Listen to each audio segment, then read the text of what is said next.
I just believe that we have to have kids coming out of school that can compete globally, but we don't have to have the federal government telling them, the parents, how they're going to raise their kids or teach their kids. I don't believe we need a Department of Education. I believe that still is for the parent, the local school boards, and the state. And I think they will do just fine if we get back to that. And put the responsibility back to where it belongs. Not to have Congress, you know, picking winners and losers. And but here again, now we have young kids in a situation where their loans are huge coming out of college. You know, I'm just thinking about my son and daughter-in-law. I mean, they've got $60,000 in debt. They hadn't even gotten a job yet to get a college education. Part of the problem there is the universities, even the technical colleges, have gotten good at selling education. Right. Because their funding comes from having somebody sitting in that chair. The liberal arts degrees, they're really worthless. They sound good. I was reading where Milton Friedman had an idea where education is free and they're charged a surtax afterwards based on their income. The colleges are going to get those kids out into a world with a good job because that's how they're getting raised. Well, they need to fix the K through 12 because you spend the first 2 years in a university doing English and math and social science. It's just, you should graduate high school knowing how to write a paper and stuff, and then if you go into a specialized field, yeah, learn how they want that. Like, obviously a biologist needs different terminology than someone else, but just for you should be able to do basic math and English. You shouldn't have to redo it in college and pay thousands of dollars for classes that you should have already had by the time you get out of high school.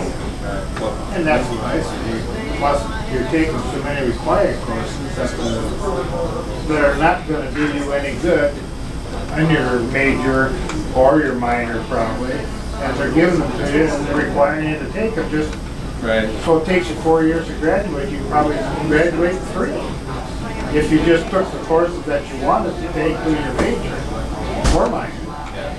And then also the student loans, you're required to maintain certain credit limits. Well, I had one semester where I had, because of my major, recreation and tourism was a smaller major, you had to line up. They offered these classes this semester, this class this semester.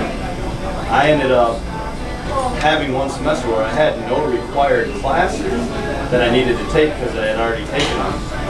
And so what I ended up doing is taking like 7 1-credit FIED classes and then a photography class just so I could stay a student, but I didn't need any of it. It was just, if I didn't stay a student, your student loans go into repayment, they're using up your deferments and just paying your bills and just everything.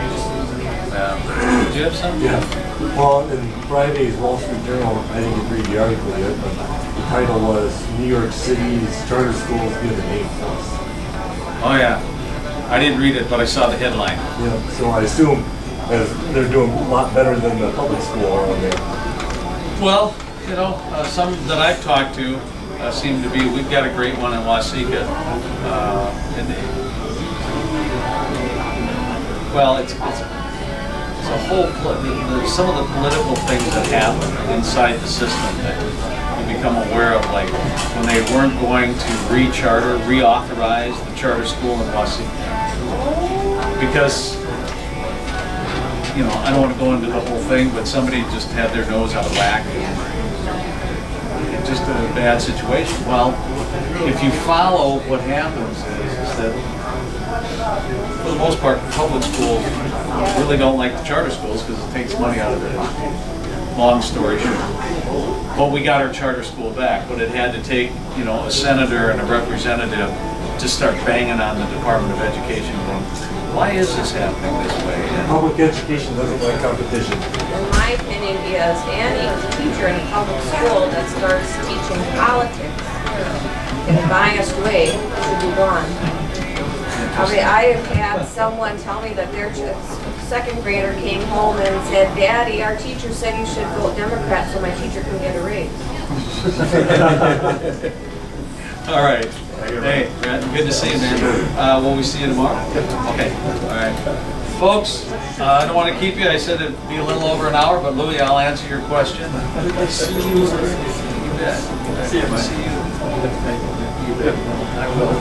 Well, my point goes to this on education. What happened, I might have been one of the last few that got out of there, but used to be if you had to get into college or go tech, you had to take a certain amount of classes in high school. That meant the math, English, social studies, and the science part in order to have the preliminaries to go into college.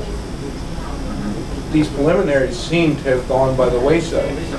We had to have geometry. I don't think in my old high school you could even show a class of geometry anymore. I think algebra got dumbed down. And the sciences, I don't know how far they're going on there, but that's where we're falling back because we're not teaching the basics back what we're paying for, and then the kids got to go 2 years to college to get what they should have got from the taxpayer. Well, and that's one of the biggest issues that, like President Keith Stover and some of those have told me, the remedial education that they have to give today for youth going into colleges. My brother had to take 2 years of Winona State here before he could really get into college. There's a lot. The students that are coming out with bachelor's degrees are popular. There's a lot of work. We just have to have, you know, we got to start someplace, and I think there's places one can start that really make a difference. And but I'll let you. I'll give you a call when we get done, when I get through it. And but thanks for coming out. If you have any questions, the state, local district, Dave Boone and I would be happy to meet with you and answer any questions. Okay, great. We'll keep that in mind. Have you seen the wonderful wellness center in Winona State?